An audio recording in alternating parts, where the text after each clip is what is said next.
Damos gracias a Dios por todo. Amén, iglesia. Pueden tomar asiento. Continuamos con nuestro servicio el día de hoy. Como nos hemos dado cuenta, cada uno de nuestras familias, los integrantes de nuestra familia, hemos expuesto un tema respecto a la provisión, respecto a la gratitud, y en este momento tuve el privilegio de hablar acerca de la familia. Y quiero hablarles acerca de las familias que sirven a Dios.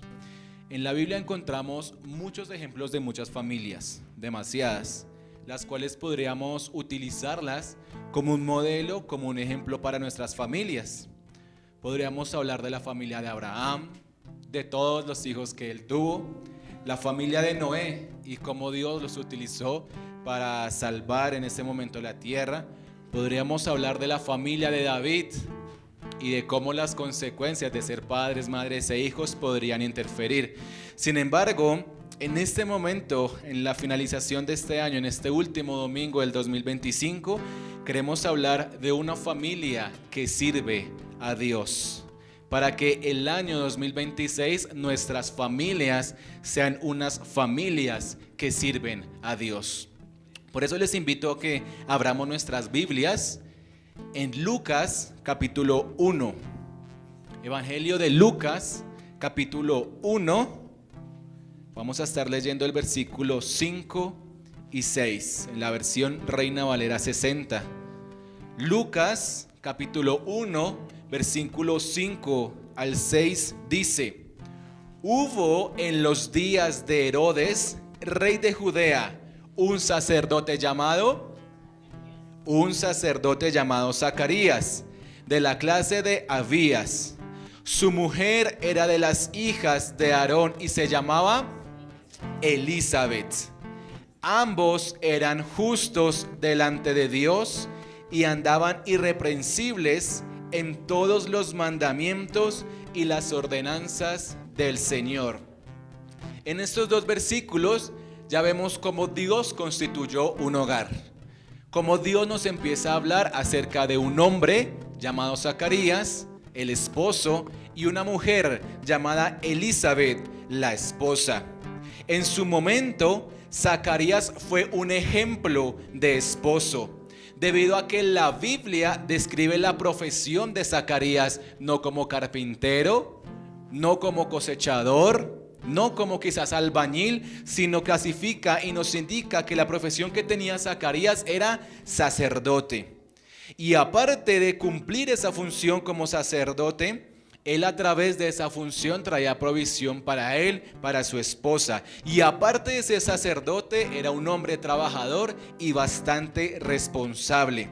Ser sacerdote en la época de Jesús, ser sacerdote en la época bíblica, aparte de ser un honor, indicaba una característica especial de Zacarías, la cual era ser un hombre santificado y un hombre de correcto proceder. Y más aún cuando en Lucas capítulo 1 versículo 5 nos lo describe que era irreprensible, es decir, que era intachable por ser recto. Por ende, de estas características que la Biblia nos muestra de Zacarías, nos indica que una familia que sirve a Dios tiene un esposo o tiene un padre justo delante de Dios. En este versículo podemos ver un modelo de esposo, de padre, y las características que se resaltan en esta familia, la cual estamos tomando como ejemplo en esta mañana, es que es un esposo justo delante de Dios, un esposo correcto, un esposo que hace el bien, no solamente en su casa, en su hogar, con su esposa, con sus hijos, sino en general ante la comunidad. Zacarías era un gran esposo, pero era Elizabeth quien daba a entender que él era un gran esposo. Sin embargo, sus compañeros de trabajo, para hacerme entender, la sinagoga, el templo donde él servía, también veía que Zacarías era un hombre recto y justo fuera de su entorno familiar, que era un hombre recto y justo fuera de su núcleo, de su círculo familiar. Por eso, una familia, iglesia, que sirve a Dios tiene un esposo y un padre justo delante de Dios. Y también los versículos que leemos nos muestra a Elizabeth, que en este momento sería la esposa. Y Elizabeth fue un ejemplo de esposa debido a que la Biblia la describe a ella como una mujer irreprensible en todos los mandamientos y ordenanzas del Señor. Si nos damos cuenta, la Biblia utiliza exactamente el mismo adjetivo para describir al esposo y a la esposa. Utiliza exactamente la misma cualidad para Zacarías y para Elizabeth, y a los dos nos los muestra como irreprensibles delante de Dios, irreprensibles en todos los mandamientos y en todas las ordenanzas del Señor. Por eso Elizabeth, ella conocía de Dios y conocía a Dios. ¿Y por qué podemos asegurar esto? Porque sus ascendientes eran antecesores del linaje de Aarón.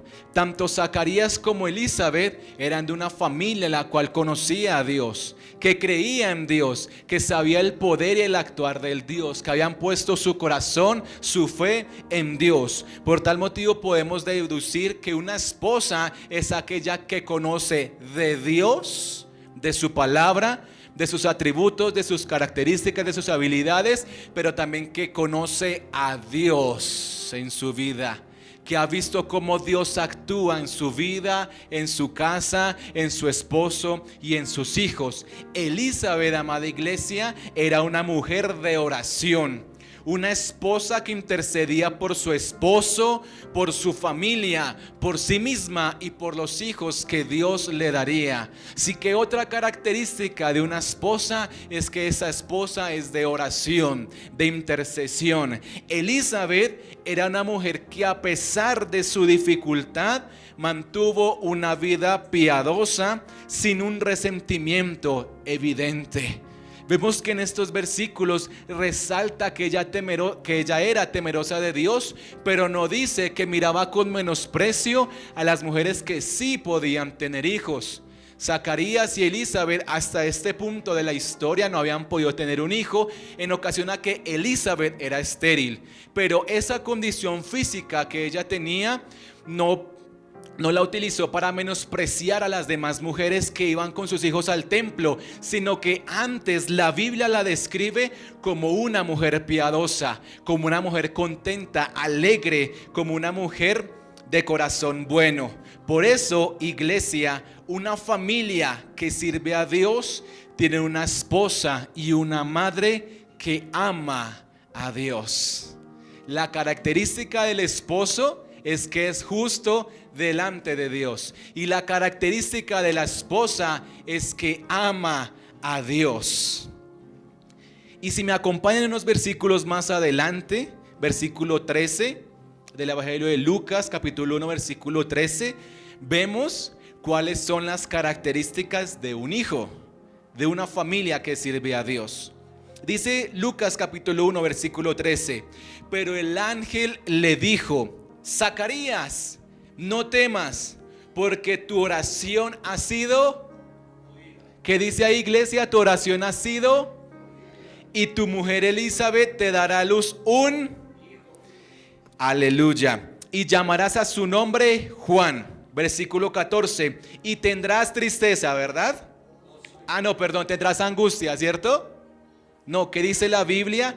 Tendrás gozo y alegría, y muchos se regocijarán de su nacimiento. Versículo 15, porque será grande delante de Dios, no beberá vino ni sidra, y será lleno del Espíritu Santo, aún desde el vientre de su madre. Versículo 16, y hará que muchos de los hijos de Israel se conviertan al Señor Dios de ellos, e irá delante de él con el espíritu y el poder de Elías, para hacer volver los corazones de los padres a los hijos, y de los rebeldes a la prudencia de los justos, para preparar al Señor un pueblo dispuesto. Juan, amada iglesia, es un ejemplo de hijo en la Biblia debido a que su obediencia a Dios es la consecuencia y el resultado de la obediencia a sus padres.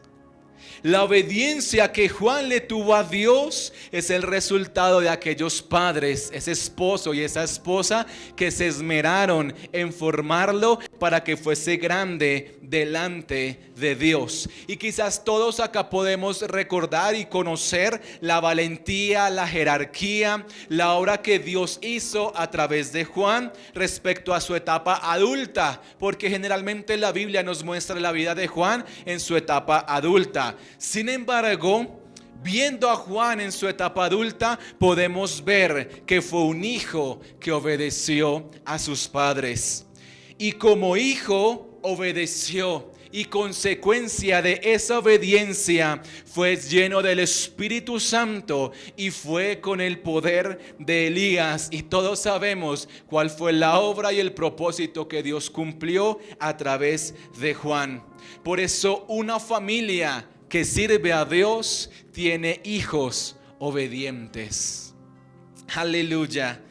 Y nosotros, amada iglesia, si queremos que nuestras familias en el 2026 sirvan de corazón como lo hizo esta familia, debemos recordar que el esposo es justo delante de Dios. Y que como nuestro rol como esposo debemos todos los días esforzarnos en el 2026 por amar a Dios, por creerle, por obedecerle, por ser santos, por santificarnos, por reconocer ese sacrificio de la cruz que Cristo hizo por nosotros, humillarnos delante de Él y buscar su sabiduría. Como esposas debemos ser unas esposas intercesoras, esposas que buscan a Dios, que lo conocen a Él y que lo aman a Dios. Y como hijos, unos hijos que obedecemos primero que todo a nuestros padres y como consecuencia obedeceremos a Dios. Que nuestra familia, indistintamente el apellido que tengamos, Rodríguez, Fajardo, Domínguez, Zamudio, Mendoza, González, indistintamente el apellido que tengamos, nuestra sociedad vea que somos una familia que ama a Dios y que reconoce quién es Dios. Que no importa si nuestro apellido tiene alguna ascendencia, alguna trascendencia en nuestra sociedad o nuestra historia social, que de nuestra familia se diga que esa familia sirve a Dios, que esa familia ama a Dios, que esa familia adora a Dios, que esa familia es una familia que ha decidido servir